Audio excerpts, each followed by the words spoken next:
नमस्कार दोस्तों, स्वागत है हमारे YouTube चैनल पर। आज हम बात करने जा रहे हैं कि भिंडी की खेती हम कैसे करें कि हमें बहुत सारा बेनिफिट मिले। बहुत सारे से मतलब ये है कि हमें लागत बहुत ही कम देनी पड़े और बहुत अच्छा हमें मुनाफा मिल जाए। हम किस समय भिंडी लगाएं जो हमें बहुत ही अच्छा बेनिफिट देगी, कौन सी खादें डालें, नीचे से कितनी खादों की मात्रा में हम बुआई करें और इसमें कौन सी बीमारियां आ जाती हैं, सीड ट्रीटमेंट हम कैसे करें ताकि हमारा पौधा बहुत ही स्वस्थ जमे, इसके लिए उपयुक्त समय क्या होता है, साथ ही इसकी मिट्टी क्या होनी चाहिए, इन सभी विषयों पर हम आज बात करेंगे। तो स्टार्ट करते हैं वीडियो। इससे पहले अगर आप हमारे चैनल को अभी तक सब्सक्राइब नहीं किए हैं तो चैनल को सब्सक्राइब कर लीजिए, लाइक कर दीजिए और शेयर कर दीजिए।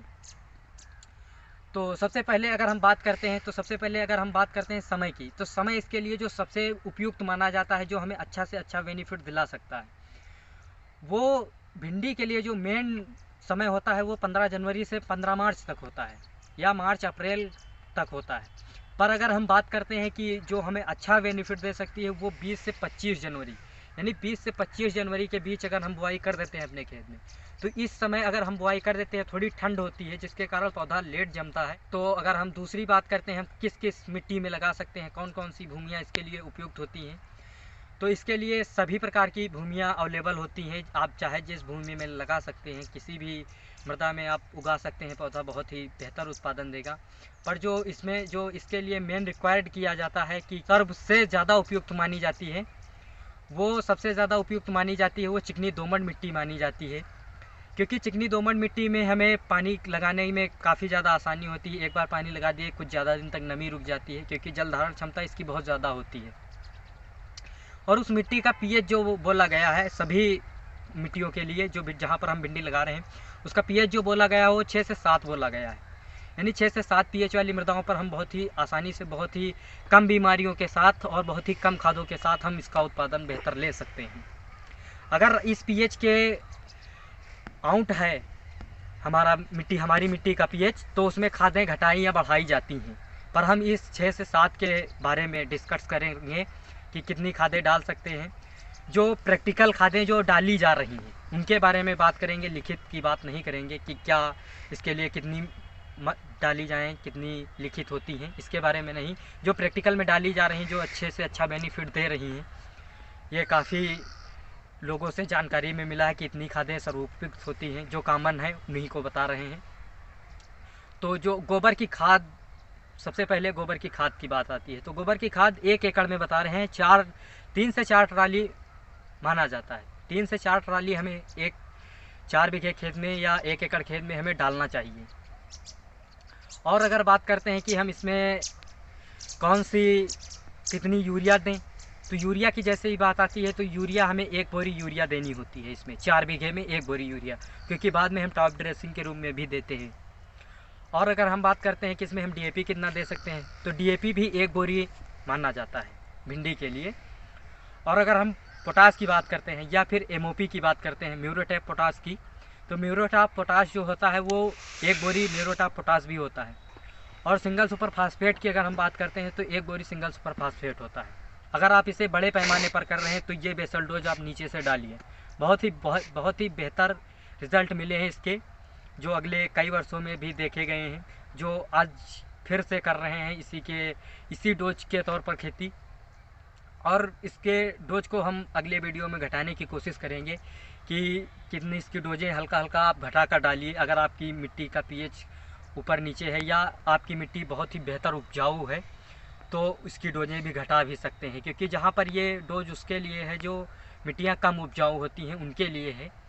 जो ज़्यादा उपजाऊ मिट्टियाँ हैं उनके लिए आप घटा बढ़ा सकते हैं। अब अगर हम बात करते हैं कि दूरी को कैसे मेंटेन करें, बुआई किस तरह से करते हैं, क्योंकि आमतौर पर जो बढ़ता ही जा रहा है, वो कहीं ना कहीं अपनी वैज्ञानिक खेती को बढ़ावा हर एक किसान दे रहा है, छोटा से छोटा और बड़ा से बड़ा। तो अगर आप बड़े पैमाने पर खेती कर रहे हैं तो आप मेढ़ों पर लगाइए, क्योंकि मेढ़ आपने देखा होगा जैसे आलू की मेढ़ें बनती हैं, ऐसे ही मशीन से आप मेढ़े बनवा लीजिए या फिर अपने फावड़े से बनवा दीजिए। आप मेढ़ों के दोनों साइड होते हैं, दोनों साइडों पर आप बुआई कर सकते हैं।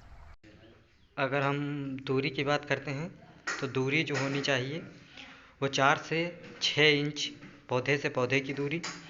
और अगर मेड़ से मेड़ की दूरी की बात करते हैं तो मेड़ से मेड़ की दूरी जो होनी चाहिए वो 15 इंच होनी चाहिए, यानी 1.25 फीट से 1.5 फुट की होनी चाहिए, जो बहुत ही बेहतर होती है। कर रहे हैं क्योंकि इस समय ज़्यादा पत्तों का फैलाव नहीं होगा, पौधे का ज़्यादा विकास नहीं हो सकता क्योंकि ठंड ज़्यादा होती है, जहाँ पर पौधे का बहुत ही कम विकास होता है मगर उत्पादन बहुत ही बेहतर होता है।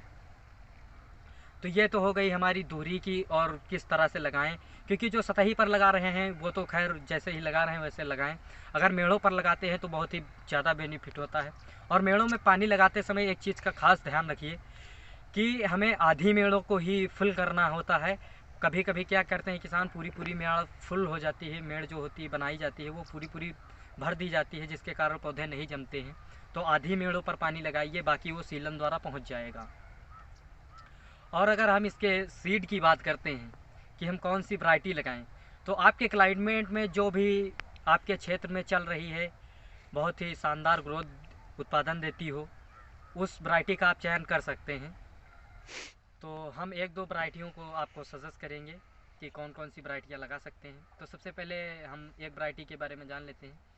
वो है, अगर हम सिजेंटा की OH 102 लगाते हैं तो वो भी काफ़ी किसानों के द्वारा सराहनीय है, बहुत ही अच्छा उत्पादन देती है।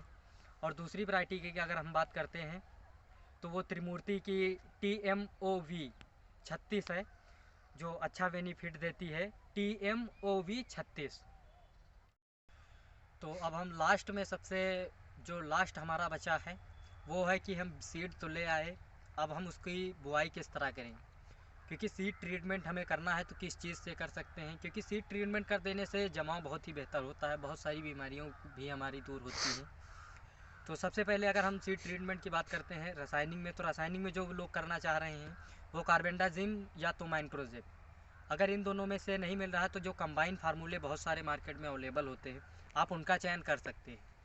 साथ ही आप अगर ह्यूमिक भी लगा देते हैं उसमें तो बहुत ही शानदार रिज़ल्ट मिलते हैं। सीड ट्रीटमेंट में आप मान के चलिए, अगर आप कार्बेंडाजिम कर रहे हैं तो कार्बेंडाजिम 5 ग्राम अगर आप 1 लीटर पानी में डाल देते हैं और उसमें सीड अपना डाल देते हैं, क्योंकि सीड ज़्यादा लगता है काफ़ी एरिया में, अगर आप लगा रहे हैं तो सारा पानी सोख ले, बहुत ही शानदार जमाव होगा उससे। अगर आप बायो में करना चाह रहे हैं तो आप ट्राइकोडर्मा से कर सकते हैं, या फिर मार्केट में बहुत सारी अब बायो फंगिसाइड अवेलेबल हो चुकी हैं, आप उनसे कर सकते हैं। वैसे हम एक दो फंगिसाइड को अगर ज़रूरत पड़ी तो अगले वीडियो से रिक्वायर करेंगे, जैसे ही हमें कमेंट मिलते हैं कि कोई फंगिसाइड आप रिक्वायर करें या फिर बताएं कैसे हम कौन सी फंगिसाइड का चुनाव करें, तो उसके बारे में हम जानकारी देते रहेंगे। इसके साथ अगले वीडियो में भी जो भी जानकारियाँ होंगी वो आपको शेयर की जाए। इसी के साथ हम अपना वीडियो समाप्त करते हैं, मिलते हैं नेक्स्ट वीडियो में, तब तक के लिए धन्यवाद।